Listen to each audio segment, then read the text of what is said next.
오늘 하나님께서 저희에게 주신 말씀은 계시록 4장 1절부터 11절까지 말씀입니다.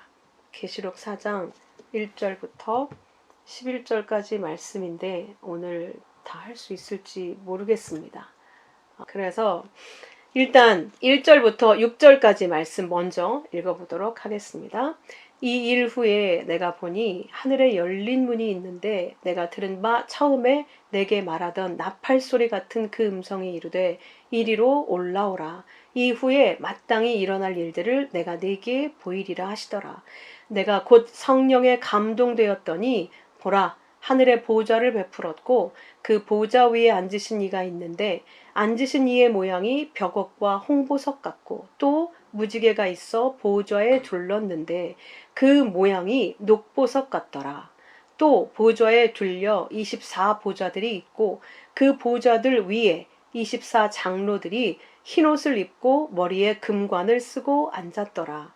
보좌로부터 번개와 음성과 우레소리가 나고 보좌 앞에 켠 등불 7이 있으니 이는 하나님의 7 영이라.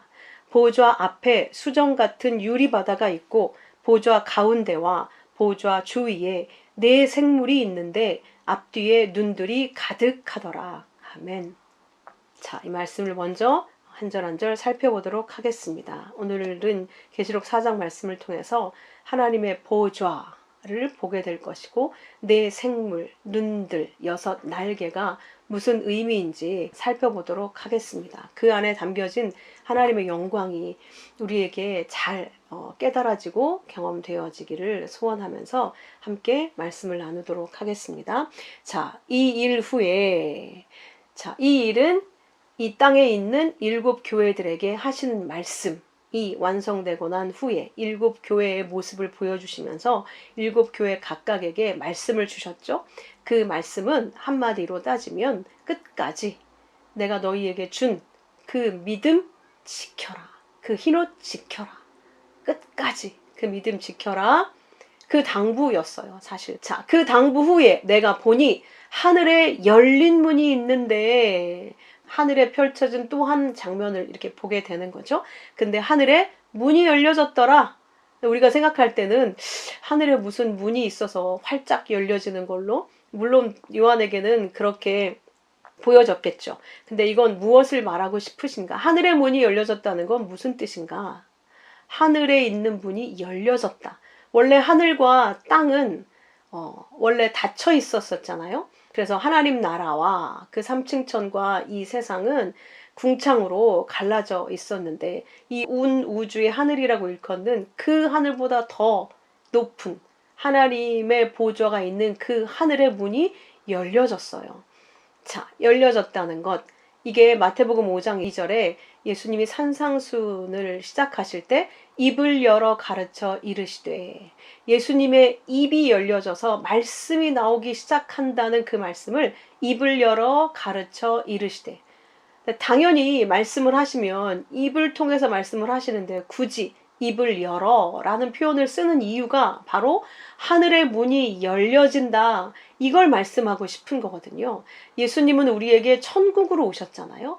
그래서 예수님의 입이 열린다는 건 땅에 대해서, 죄에 대해서 막혀졌던 그 하늘의 거룩한 문이 이제 열려져서 우리에게 감추어져 있던 하늘의 비밀이, 하나님의 비밀이 이제 너희에게 부어지게 될 거야. 이걸 보여주고 있는 것이죠. 그래서 예수님의 말씀이 시작될 때 입을 열어 가르쳐 이르시되, 이것을 계시록에서는 하늘에 있는 문이 열려져 있더라. 하늘에 열린 문이 있는데 이 문은 예수님이 오시면서 열려지게 된 것이죠.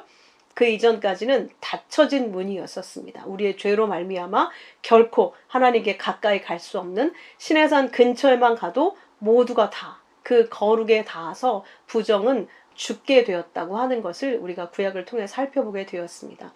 그 하늘에 문이 열려져 있는데 내가 들은 바 처음에 말하던 나팔 소리 같은 그 음성이 이르되, 그 열려진 문으로 처음에 자기가 들었던 그 음성이 다시 들렸는데 그 음성을 설명할 때 나팔 소리 같다, 이렇게 표현하고 있습니다. 우리가 알다시피 나팔 소리는 어떤 신호음이었었죠. 이 나팔 소리는 구약에 있어서 말씀을 대신하는 소리였습니다. 그러니까 나팔 소리는 큰 소리만 우리가 연상하지만 사실은 진동, 울림 이런 의미를 내포하고 있습니다. 하나님 말씀이 이 세상에 떨어지게 되면 이 천지가 진동, 말씀에 의해서 이 천지가 움직여지는 거죠.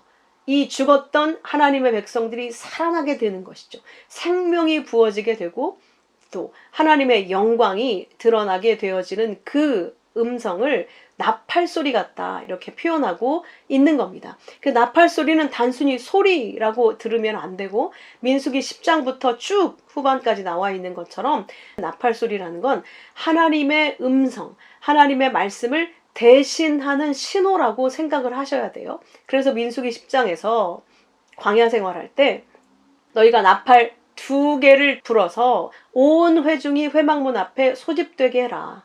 그리고 일반적으로 회막 앞에 모일 때가 아니라 일반 회중들을 모을 때는 나팔 소리를 크게 내지 말아라. 이렇게 말씀하시죠? 왜 크게 내지 말라고 할까요? 하나님의 말씀은 우리에게 모든 사람이 들릴 수 있도록 큰 소리로 나지 않아요. 그 양만 그 목자의 음성을 듣고 그 비밀스러운 음성을 듣고 모이게 된단 말이죠. 그리고 이 나팔은 제사장들에게 그래서 불게 하죠. 그리고 부는 순서에 따라서 2번째 나팔을 크게 불면 남쪽 진영이 행진하고 이런 식으로 신호, 하나님의 말씀을 대신하는 소리로 정해졌어요. 정한 절기와 초하루 때 화목제물과 함께 나팔을 불어라. 너희가 이때 나팔을 불면 하나님이 기억하시겠다. 그러니까 이 나팔 소리 또한 우리가 하나님께 올려지는 그런 소원으로 그렇게 기억하시겠다는 뜻이죠. 7째 달 초하룻 날에도 아무것도 하지 말고 나팔만 불어라. 이렇게 말씀하시죠. 그날은 오직 하나님의 말씀만, 말씀 앞에 있는 날이라고 말씀을 하고 있죠. 언약궤를 옮길 때에도 나팔, 금식일 성회 때에도 또 심판이 떨어지기 전 경고에도 나팔을 불게 하셨습니다. 요엘서에도 여호와의 날이 임박했음을 나팔이 알리고 있죠. 그래서 에스겔서 33장에도 이 나팔 소리를 통해 경고를 듣고 돌이키면 생명을 보존하게 되고 그 나팔 소리를 무시하면 그 피가 자기에게 돌아가겠다고 말씀하고 있습니다. 그리고 파수꾼이 심판의 칼이 임함을 보고도 나팔을 불어서 백성들에게 경고하지 않으면 그 죄를 파수꾼의 손에서 찾겠다고 말씀하고 있습니다. 그 말을 듣고 돌이키는 건 백성들에게 죄를 묻겠다고 하시는 것인데 만약에 그걸 알고 파수꾼이 그 나팔 소리의 경고를 전하지 않으면 나팔을 통해서 그들에게 전해주지 않으면 그 피값을 그에게 돌리겠다고 말씀하시죠. 그러니까 이 말씀은 반드시 하나님이 모든 심판에 대해서 미리 경고하시겠다는 거예요. 파수꾼을 통해서 경고하신다는 거죠. 근데 그 파수꾼이 나팔을 불지 않으면 그의 죄가 그에게 돌아간다는 건 무슨 뜻이겠습니까? 그 경고를 듣고도 나팔을 불지 않는다는 건 무슨 뜻일까요? 그 파수꾼이 그 심판의 경고를 믿지 않는다는 뜻이에요. 그러니까 거짓 파수꾼이겠죠?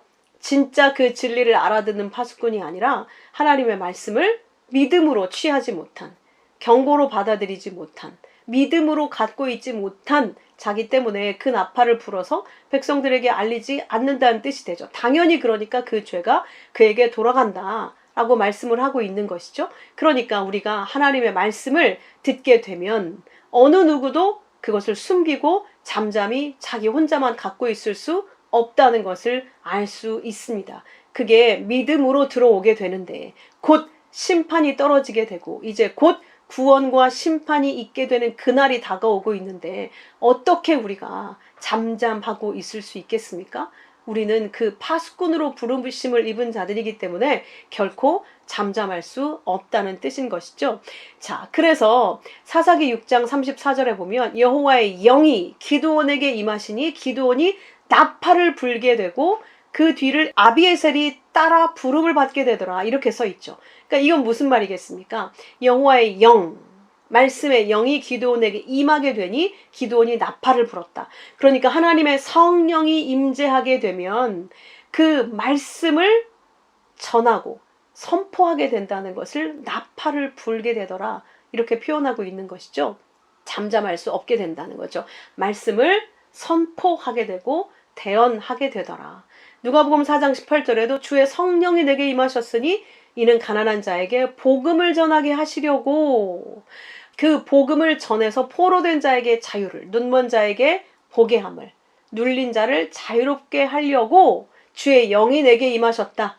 성령의 기름 부으심이 내게 임하셨다. 이렇게 표현하고 있죠. 그러니까 영이 임한다, 성령이 임한다는 건 어떠한 결과로 우리 안에 영이 임했는지를 알 수 있는가? 말씀을 받아 믿음으로 갖고 그 말씀을 복음으로 전하게 되는 증거로 우리 안에 성령이 임하게 됐다는 걸 안다는 것을 알 수 있습니다. 그러니까 모든 사람들이 많이 오해하고 있어요. 성령이 임하면 막 무슨 방언을 하고 알지 못하는 말을 하고 무슨 능력이 임해서 누구의 병을 고치고 막 이런 걸로 알고 있잖아요. 보여지는 것으로. 물론 하나님의 말씀이 임하면 하나님의 천국이 우리 가운데 임한다는 뜻이 되고, 그것은 우리의 모든 죽음과 질병과 죄와 마귀들을 멸한다는 그런 뜻을 본질적으로 갖고 있기 때문에 예수님 당시에 보여지는 것으로 잠시 그렇게 표현되었던 것이죠. 그러므로 오늘날 하나님의 말씀이 우리 가운데 임했다고 하는 것의 증거는 이제 그 보여지는 것은 본질로 들어가야 되기 때문에 우리 안에 하나님의 백성들을 살리는 진리의 말씀으로 그 열매로 나타나게 된다는 것이죠. 그래서 그 말씀이 우리 가운데 들어오면, 영이 오면 말씀이 내 안에서 생수와 같이 나가게 된다. 복음을 전하게 된다. 그것으로 내 안에 성령이 임했는지를 알게 된다는 것이죠.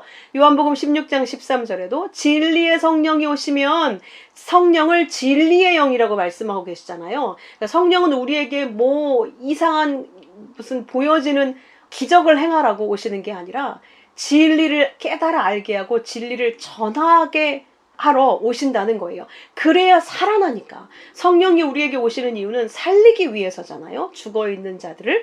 그러니까 성령이 우리에게 오시면 말씀을 받아서 우리가 살아나고, 우리가 살면 모든 자들이 죽어있는 것이 눈에 보이게 될 거 아니에요. 그럼 그들을 살리기 위해서 내 안에 주신 말씀을 당연히 생명의 약으로 전해주게 된다는 거예요. 어떻게 그렇게 안 할 수 있겠습니까? 내가 깨어나 보니 내 자식이 죽어있고 내 사랑하는 부모가 죽어있고 이 세상에 이웃들이 죽어있는 걸 보게 되는데 어떻게 나 혼자 사는 것으로 끝낼 수가 있겠습니까? 그럴 수는 없다는 거예요.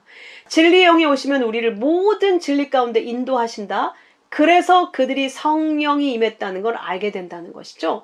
그들은 스스로 말하지 않고, 그 성령조차도 스스로 말하지 않고 들은 것을 말한다. 장래 일을 너희에게 알리신다. 앞으로 오게 될 일을 우리에게 알리신다는 거죠. 그래서 사도행전에서도 성령이 임하시면 너희가 권능을 받고 예루살렘과 온 유대와 사마리아와 땅끝까지 이르러 내 증인이 되리라. 그러니까 성령이 나타나는 모든 구절은 반드시 말씀의 증인이 되는 것과 말씀의 역사가 있는 것과 함께하고 있다는 걸 꼭 기억하셔야 합니다. 요한일서 5장 6절에는 물과 피로 임하신 이가 곧 그리스도시라고 되어 있죠. 물로만 아니라 물과 피로 임하셨고 우리의 육으로 함께 오셨죠. 그리고 그 육이 깨지고 그 안에 있는 성령이 우리를 구원하신 거죠. 그러므로 증언하시는 이는 성령이시니 그 예수가 바로 구원자, 하나님의 아들 구원자였다고 하는 것을 성령이 증언하신다는 거죠. 그래서 성령은 진리다. 그래서 진리이신 예수 그리스도께로 이끌어 가시는 분이 성령, 하나님의 영이다. 이렇게 설명하고 있습니다. 그래서 사사기 7장에도 기드온의 300명 용사를 선출할 때에도 모든 사람이 미디안과의 전쟁을 위해서 징집되게 됐죠. 부르심을 입게 됐죠. 그때 얼마나 그 먼 길을 오느라고 갈증이 심했겠습니까? 그런데 하나님이 32,000명이나 모여진 그 백성들 가운데 시험을 하게 하시죠. 물로 가게 해서 물을 마시게 해라. 근데 그 이전에 혹시 이 전쟁에 나가는 게 두려운 자들은 돌아가라. 그랬더니 32,000명 중에서 22,000명이 돌아갔습니다. 10,000명만 남았죠. 10,000명 가운데 시험하시게 하는데 물을 마시게 해라.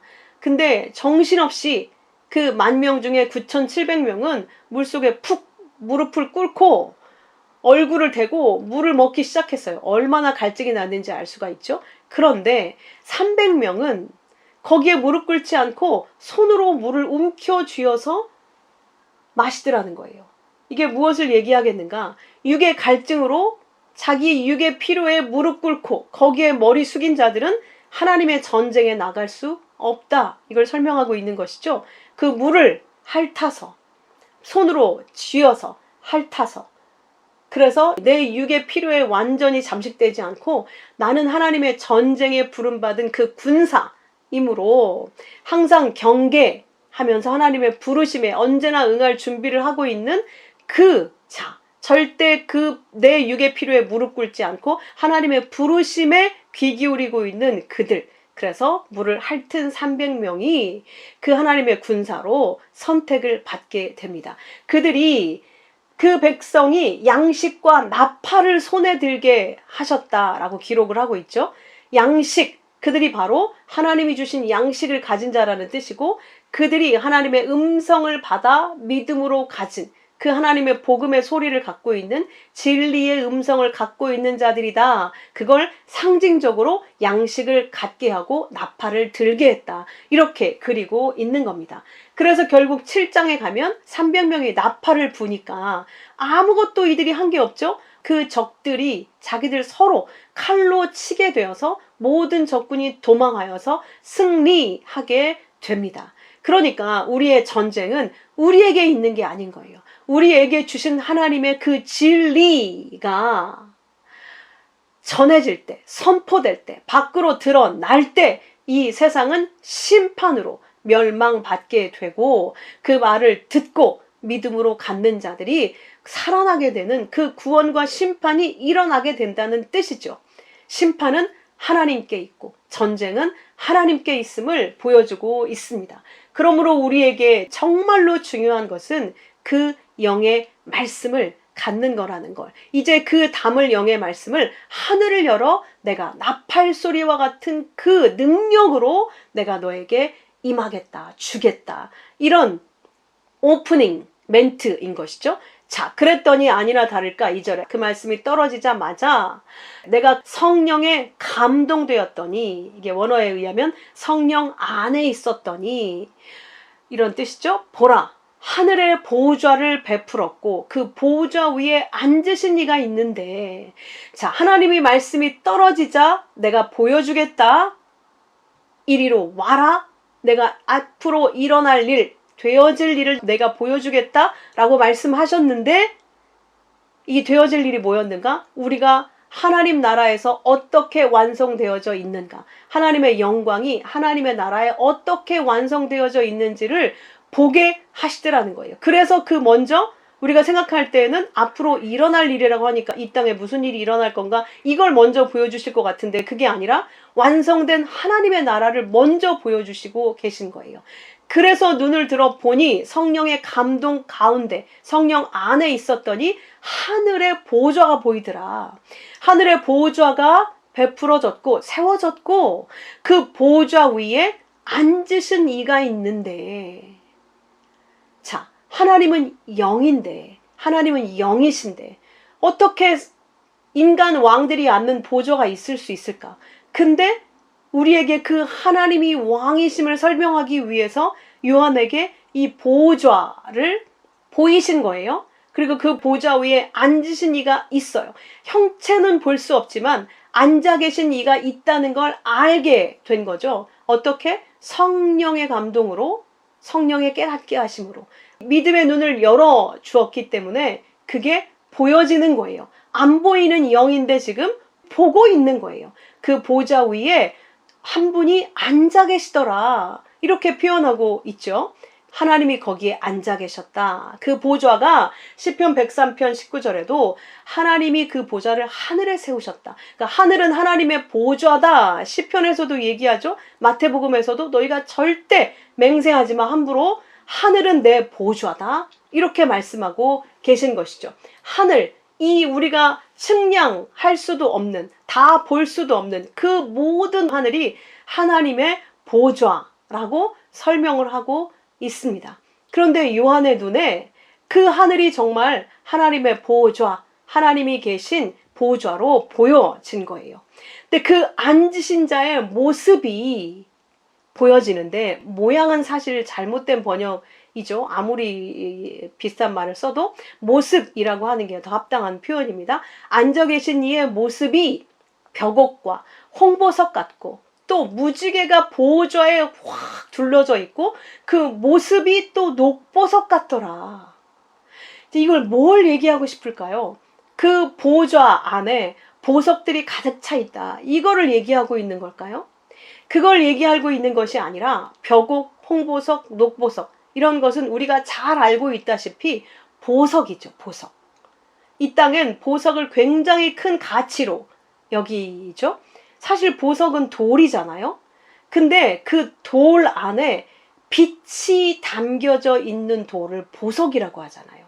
일반 돌은 투명하지 않고 불투명하고 모든 것들이 섞여져 있어서 땅색, 흑색, 검은색 그런 좀 더러운 그런 색을 갖고 있잖아요. 그런데 보석은 그 모든 찢기들이 걸러져 나가고 그 빛이 그 안에 가득해서 빛으로 화려하게, 그래서 이게 돌이라고는 도저히 상상할 수 없는 보석, 돌인데 빛이 가득 담긴 돌을 보석이라고 표현을 하고 있는 거예요.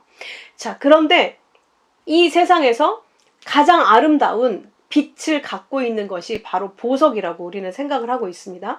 근데 그 요한이 눈을 열어보니까 그 보좌에 벽옥, 홍보석, 녹보석 같은 너무너무 광채가 찬란한 그런 빛이 보좌에 가득 담겨 있더라는 거예요. 벽옥 같은 빛이. 벽옥은 광을 낸다는 그런 의미를 가지고 있는데 사실 벽옥이라는 보석은요. 그 풍경 제스퍼라는 그 별명을 가지고 있는데 이게 왜 그렇게 말하냐면 그 돌 안에 큰 원석 안에 산수화가 담긴 듯한 마치 이 지구에 자연이 담긴 듯한 그림이 그려져 있는 게 바로 벽옥이라는 보석이라고 합니다. 그래서 이 옛날부터 보석은 사실 BC 4000년 전부터 이들이 발견하고 만들어서 사용하고 있었고 애굽은 그 보석을 기가 막히게 세공해서 그 왕들이 아주 수많은 구슬과 보석으로 장식한 왕들을 보신 적이 있을 거예요.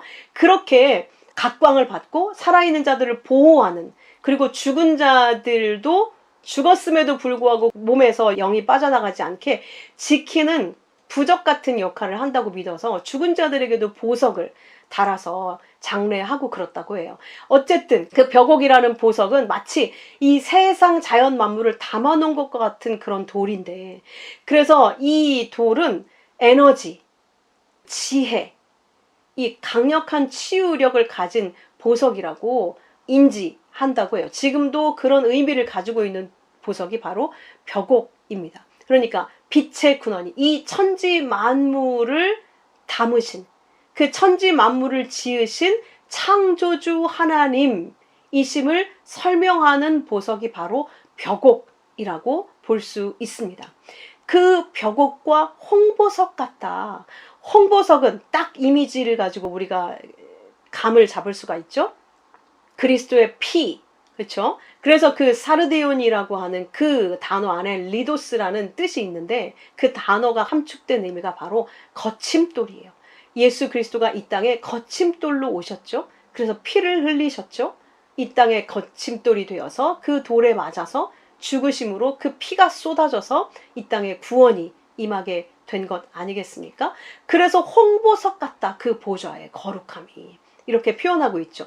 홍보석은 루비라고 여겨지는데 이 루비가 보석의 왕이라고 불리워지고 있고 생명과 사랑의 상징으로 여겨지는 보석이 바로 홍보석입니다. 그러니까 하나님은 모든 존재의 근원이시다. 그걸 벽옥으로 표현하고 있고 창조주이심을 표현하고 있죠. 홍보석은 하나님은 생명이시다. 하나님은 사랑이시다.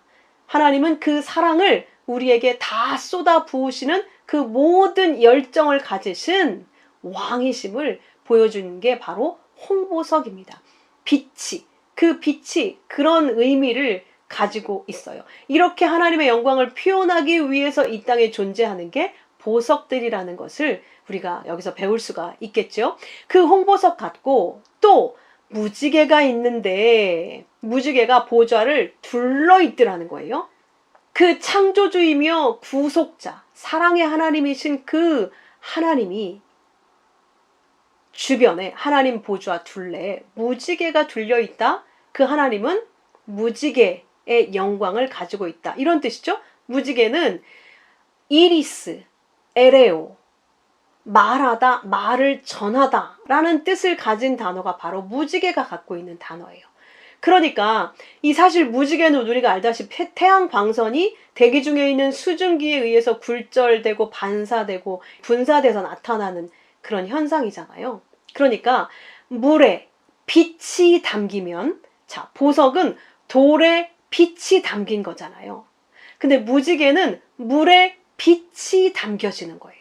그랬더니 7 색깔로, 화려하고 아름다운 그 색깔로 화사하게 이 땅을 비추는, 그런데 그것이 그 색깔 하나하나도 마찬가지고 그 화려하고 아름다운 무지갯빛 그 7 빛깔이 하나님의 약속을 상징한다는 것이죠. 7이라는 색깔로 나타나는 이유가 7 안식, 실컷 먹이다. 하나님의 약속, 사바스, 7째 날의 안식, 하나님의 영광의 날, 하나님의 언약을 표현하는 그 단어가 7이라는 단어 안에 담겨있는 의미잖아요. 그래서 7 하면 언약이 우리는 떠오르게 되죠. 하나님은 언약의 하나님이시다. 그 하나님은 우리에게 말씀으로 비추어진 그런 전능자시오, 구속자이시고 창조주이시다. 말씀하시는 하나님이시다. 이걸 지금 보여주고 계시죠? 그래서 창세기 9장에 내가 무지개를 구름 속에 두었다. 이게 내 언약의 증거다. 이렇게 말씀하시고 에스겔서에도 그 사방 광채의 모양이 무지개 같다. 이게 여호와의 영광의 형상이다 라고 표현하고 있는 것이죠. 그러니까 하나님의 영광의 형상이 무지개로 표현됐다는 건 하나님이 우리에게 주신 그 말씀이 하나님의 영광의 표현이다. 나타나진 영광이다. 영광 자체가 가려져 있는 것을 나타나게 한다는 뜻을 가지고 있는 거거든요. 그러니까 우리에게 나타난 그 말씀이 하나님의 영광인 것이죠. 그 말씀을 올바로 받게 된 자들은 말씀을 통해서 뭘 보게 된다? 하나님의 영광을 보게 되는 거예요. 올바로 받은 자만. 그렇지 않고 말씀을 문자로 받으면 이 말씀을 내가 지켜서 어떻게 내가 영광스러워질까? 복 받을까? 상을 받을까? 이렇게 가게 된다는 것이죠. 하나님의 말씀은 하나님의 영광의 현현, 표현이기 때문에 우리가 말씀을 받게 되고 말씀을 깨달아 알게 되면 하나님의 영광이 보여지게 된다는 것이죠. 여러분은 하나님의 말씀을 대할 때 그 영광이 보여지십니까?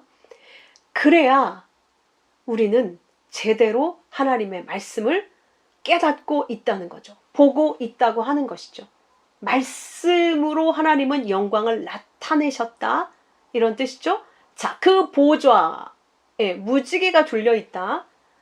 그 무지개에 둘렸는데 또 그 모습이 녹보석 같다. 표현을 하고 있어요. 그 무지개에 둘려있는 그 모습이 녹보석 같다. 우리는 7 빛깔 무지개만 생각하는데 녹보석이라고 또 설명을 하고 있어요. 자, 녹보석은 오늘날로 따지면 에메랄드라는 보석입니다. 그런데 여러분이 보석에 관심이 있는 분들은 알겠지만 모든 이 땅에 존재하는 보석 중에 가장 황홀한 빛깔을 띠고 있고요. 가장 다루기 어려운 너무너무 극도로 센서티브해서 정말 최고로 세상에서 뛰어난 장인이라 할지라도 너무너무 다루기가 어려운 보석이 바로 이 에메랄드라고 해요. 이거는 영원 불멸을 상징하고 있는 보석인데 내구성이 너무너무 약한 유리와 같아서 초록 각설탕이라는 별명이 붙어 있을 정도래요.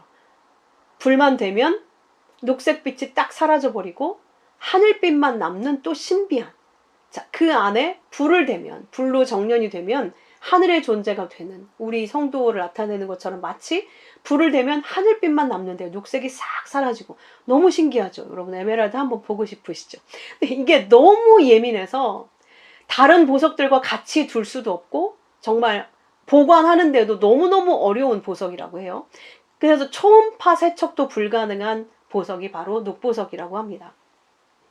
그래서 잘못 건드리면 균열되고 깨져버리고 부서져 버리기 때문에 그걸 보관할 때에도 기름을 채워 넣어서 보관을 해야 되는 그런 보석이라고 해요. 그래서 관리도 어렵고 보관도 어렵고 만드는 자체도 너무 어렵기 때문에 자연적으로 있는 그것을 가지고 이렇게 손으로 만들어서 할 수 있는 게 어려운 거예요. 그래서 루비보다 비싸고 가격도 이 보석계의 끝판왕이라고 할 정도로 가장 아름답고 찬란하고 너무너무 황홀해서 영원 불멸의 의미를 가지고 있는 보석이 바로 녹보석 에메랄드라고 합니다.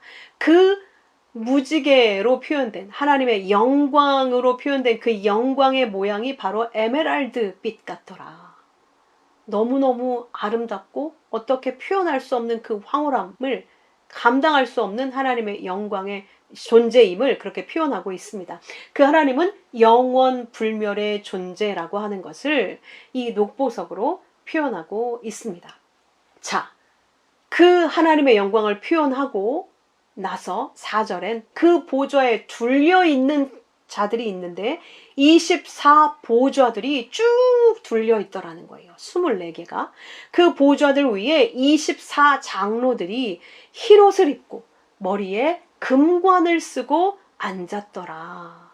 그 너무너무 어떻게 형용할 수 없는 영광. 자, 그 보좌에 무지개가 둘려있다.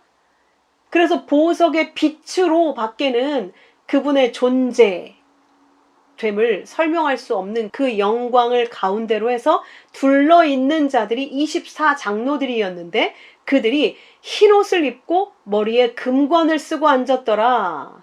자, 여기에 있는 장로는 어떤 장로다? 이 세상의 교회들에서 안수받은 장로들을 얘기하는 걸까요? 그렇지 않죠? 너희가 그리스도의 장성한 분량까지 자라라. 지혜에는 어린아이가 되지 말고 장성해져라. 그리스도께까지 이르러라. 그렇게 말씀하고 계시죠. 그러니까 지혜의 장성한 자, 그러니까 하나님의 말씀을 진리로 깨달아 알아서 하늘적 존재가 된 자들을 장로라고 말씀하시죠. 그래서 하늘 백성이 된 자들을 하나님이 예수님이 장자인데 우리들을 장자들이라고 호칭을 하십니다. 그 진리로 완성된 하나님의 백성들, 구약의 12, 야곱의 12아들, 12지파, 신약의 12사도들, 그 12, 구약의 성도들, 신약의 모든 성도들을 대표하는 표현이죠. 24장로들이 흰옷을 입고 자기들의 화려한 옷을 입고 있는 게 아니라 하나님께서 입혀주신 그리스도의 세마포, 그 흰옷, 승리의 옷, 영광의 옷, 거룩한 옷, 깨끗한 옷, 신부의 옷, 그 흰옷을 입고 머리에 금관을 쓰고 앉았더라. 우리가 이미 공부했죠. 금관, 스테파노스.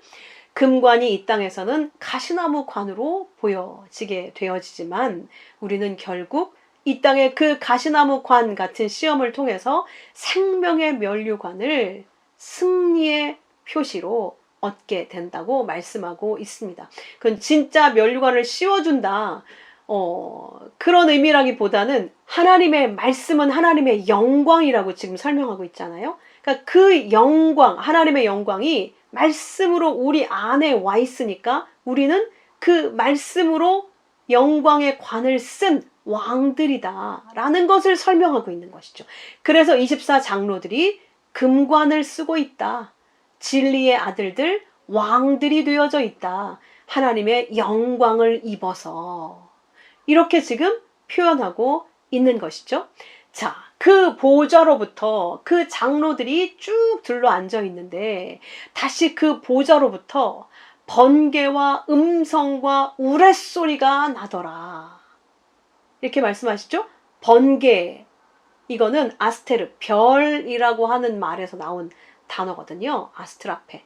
그러니까 빛을, 번쩍번쩍거리는 빛을 설명하고 싶은 거예요. 자, 음성도 그 어근은 빛이에요. 푸오네는 푸오스라는 빛에서 온 말이거든요. 그러니까 지금 계속 빛은, 하나님은 빛이다. 빛난다. 아주 영광스러운, 형용할 수 없는 황홀한 그 빛이라는 걸 보석으로도 설명하고 번개로도 설명하고 음성이라는 말로도 설명하고 여기 우레소리로도 설명하는데, 우레소리는 막 우리는 큰 소리만 생각하잖아요. 근데 사실 우레소리의 브론테라는 단어는 번개라는 뜻이거든요. 번개는 빛이 온 세상을 순간적으로 확 다 비출 만큼의 어마어마한 빛을 말하는 거잖아요. 그러니까 전부 빛을 말하고 있는 거예요. 근데 단순히 이 빛은 우리가 생각하는 태양빛, 달빛 이런 빛을 말하려고 하는 것이 아니라 빛은 생명을 설명하고 있는 것이죠. 하나님은 영원한 생명의 존재이심을, 모든 존재들에게 존재할 수 있게 하는 생명을 주신 그 존재의 근원이 바로 하나님이심을 이렇게 지금 많은 이 세상의 모든 하나님이 만드신 것들로 표현을 하고 있는 거예요. 지금 요한이 그 하나님의 영광을, 하나님의 존재됨을 이렇게 우리가 알 수 있는 것들로 표현을 하고 있는 겁니다. 그 번개와 음성과 우레소리가 나고, 보좌 앞에 보좌 앞에 뭐가 켜 있어요? 등불이 켜 있는데, 이 등과 불, 이게 두 단어가 합쳐진 건데, 이건 계속해서 타오르고 있는 불이라는 뜻이에요. 절대 꺼지지 않는, 계속해서 타오르고 있는, 살아있는 등불 7개가 있는데, 이는 하나님의 7영이다 라고 설명하고 있는 거예요. 등불이 계속해서 타오르고 있는데 그게 바로 하나님의 7영이다 라고 설명하고 있는 것이죠. 그러니까 하나님의 7영을 등불로 계속해서 타오르고 있는 살아있는 불로 설명하고 있는 겁니다. 살아있는 빛으로 설명하고 있는 거예요. 자, 우리가 계시록 1장 20절에서 성도들, 이 땅의 교회들을 7 촛대라고 표현한 거 기억하시죠? 근데 여기서는 지금 하나님의 7영이 등불로 등장을 하고 있죠. 자, 그러니까 우리는 촛대, 등잔인 거예요, 교회들이. 그래서 우리를 촛대다. 근데 그 속에 기름으로 말미암은 등불이 붙여진 상태, 그것을 하나님의 백성이라고 설명을 하고 있는 것이죠. 그리고 그 안의 내용을 등불, 하나님의 7영, 언약의 말씀이다. 그러니까 7영은 말씀의 영을 설명하고 있는 것이죠. 그래서 영은 말씀이고 말씀은 생명이고 그 생명을 빛으로 지금 설명하고 있는 거예요. 그건 영원한 존재로부터 나오는 것이다. 존재를 설명하는 것이다. 이렇게 말씀하고 있는 것이죠. 그래서 요한복음 6장 63절에 살리는 것은 영이니 육은 무익하니라. 내가 너희에게 이른 말이 영이요 생명이다. 그러니까 하나님이 주신 이 성경 말씀이 우리가 제대로 깨달아 알아서 성령으로 말미암아 이걸 받게 되면 생명을 받게 되는 것이고, 그렇지 않고 행해야 될 법으로 받게 되면 우리는 생명이 아니라 심판의 말로 받게 된다는 것을 더욱이 우리가 알 수가 있는 거겠죠. 하나님의 말씀은 생명을 담고 있는 거기 때문에 말씀을 우리가 읽고 외우고 암기하고 듣고 공부하고 하는 것들을 통해서 우리에게 생명이 오지 않으면 그건 아무리 공부해도 아무 소용이 없어요. 그래서 디모데후서에서도 항상 배우나 진리에 이르지 못하더라. 그들이 항상 배우나 그들의 지식이 진리에 절대 이르지 못하더라. 이게 굉장히 무서운 말이에요. 항상 우리가 매주 말씀을 듣고 있는데 이 말씀이 진짜 내 안에 진리로 들어오고 있는가? 그 말씀이 생명으로 내게 담아지고 있는가? 아니면 지식에 그쳐서, 그러니까 우리가 지식으로 요한복음 6장에서 또한 영생은 유일하신 하나님과 그 하나님이 보내신 자를 믿는 것, 아는 것이라고 돼 있잖아요. 그런데 이 말씀을 그대로 믿기를 사람들이 두려워하는 이유가 뭐냐면, 아는 것이라고 하면 사람들이 지식만 생각하는 거예요. 지식은 영지주의로 드러나 버렸기 때문에 그걸 두려워해서 지식으로 하나님의 말씀을 아는 것은 영지주의가 될 가능성이 있기 때문에 열심히 우리가 행위로 열매를 맺지 않으면 안 된다는 걸 아주 꼭 붙들고 있거든요. 근데 이건 명확히 잘못 알고 있는 거예요. 지식은 두 가지가 있어요. 지식이 진리에 이르는 지식이 있고요. 그러니까 진리, 지식으로 말미암아 우리가 믿음을 가져서 진리에 이르게 하는 지식이 있는 반면에 지식이 그 끝도 지식으로 끝나는 지식이 있단 말이죠. 지식으로 시작해서 지식이 인간의 행위로 열매를 맺고 지식으로 시작해서 지식으로만 끝나게 되면 그거는 아무것도 아닌 nothing, 아무것도 아닌 거예요. 그냥 우리가 인간들이 말하는 아무 의미 없는 소리 없는 말을 방언이라고 하죠. 그냥 방언에 불과한 거예요. 아무 유익이 없어요. 열심히 배우는데 죽을 때까지 배우는데 결코 그 지식이 진리에 이르지 못하더라. 이 지식이 하나님이 주신 이 말씀의 지식이 내 안에 생명, 진리로 와닿아야 생명을 얻게 되는데 그 말씀이 하나님의 영광으로 보이지 않고 하나님의 생명으로 경험되지 않고 그저 어떻게 이 말씀을 통해서 내가 올바르게 살 건가? 훌륭한 성화된 그리스도인이 될 건가? 이런 것으로만 받아지게 된다면 우리의 생명과는 전혀 상관이 없는 게 되는 것이죠. 그렇게 받아 갖는 것은 그냥 지식일 뿐 우리를 구원하는 지식이 될 수 없는 지식이 인간의 행위에 이르르거나 지식이 그냥 지식으로만 끝나거나 그렇게 되고 만다는 거예요. 그러니까 우리가 매주 하나님의 말씀을 듣고 있는데 이 말씀이 정말 생명으로 우리에게 와닿는다면 이 말씀을 통해 우리는 점점 하나님의 영광을 보게 되고 하나님의 사랑을 알아가게 되고 하나님의 생명력이 부어지게 된다는 뜻이죠. 그래서 우리는 말씀을 결코 멀리 할 수가 없게 되어져요. 왜? 하나님의 말씀은 살아있기 때문에 생명이기 때문에 우리에게 와서 내 지식으로 딱 끝나서 아 그거 이렇게 끝나고 아 내가 이거 해야 될 거 이럴 수가 없는 거예요. 하나님의 영광을 나타내고 하나님의 생명력이 부어지기 때문에 나도 모르게 하나님의 그 영광 가운데로 이끌려가게 되어져 있고 하나님의 생명으로 말미암아 날마다 살아나게 돼 있단 말이에요. 그래서 이제 죽어있는 것에 대해서는 마음이 점점 끊어지게 되는 현상이 나타나게 돼요. 내가 하나님의 생명이 들어오면 죽은 게 보이기 시작된다는 의미거든요. 그게 내가 살아있다는 뜻이에요. 이 세상이 죽어있는 것으로 안 보인다면 나는 아직 말씀이 생명으로 오지 않고 있는 거예요. 여전히 이 세상이 살아있는 것처럼 느껴진다면 그래서 여전히 내 에너지를 거기에 쏟는 것이 전부라면 내 마음까지 거기에 쏟아붓고 있다면 우린 이 땅에 살아야 되니까 육은 이 세상의 삶을 열심히 살아야 합니다. 그런데 마음까지 거기에 쏟아부을 수는 없다는 거예요. 아까 300명의 용사처럼 거기에 무릎 꿇고 거기에 머리를 쳐박고 거기에 그렇게 살 수 없다는 거예요. 마음은 완전히 그 말씀에 사로잡혀서 왜? 그 말씀만이 내 생명이니까 그 말씀만이 내게 주시는 사랑이니까 그 말씀을 통해서 나를 인지하게 되고 그 말씀을 통해서 세상을 인지하게 되기 때문에 말씀이 살아서 나를 그렇게 산 존재로 날마다 만들어가고 있기 때문에 결코 말씀은 지식으로 끝날 수가 없다는 말이에요.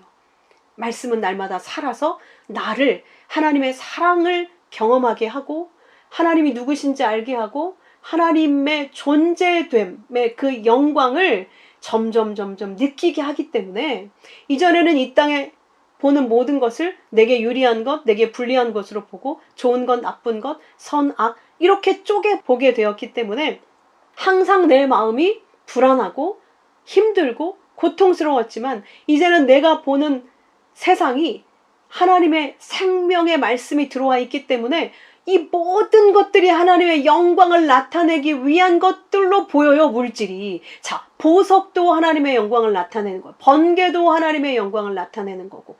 그렇잖아요. 지금 쓰여져 있는 모든 단어들이 하나님의 영광을 나타내는 재료들로 쓰이고 있잖아요. 무지개도 마찬가지이고 그죠? 흰옷도 마찬가지고 옷도 마찬가지고 관도 마찬가지 전부 다. 그러니 우리에게 있는 모든 보여지는 것들, 모든 사람들은 지금 전부 하나님의 영광을 나타내고 있는 거예요. 그걸 우리가 봐야 더 이상 우리가 선악법에 묶여있지 않고 하나님의 영광을 그 속에서 보기 때문에 보이는 것에 사로잡혀서 정죄하거나 정죄받는 그 심판에서 벗어나게 된다는 것입니다. 여러분은 날마다 여러분이 묵상하는 말씀이, 주일마다 듣는 여러분의 말씀이, 때마다 배우는 성경 공부가 여러분의 생명이 되고 있습니까? 그 말씀을 통해서 하나님의 영광이 경험되고 보여지고 있습니까? 내 안에 어떠한 사랑이 들어와 있는지 그게 깨달아지고 있습니까?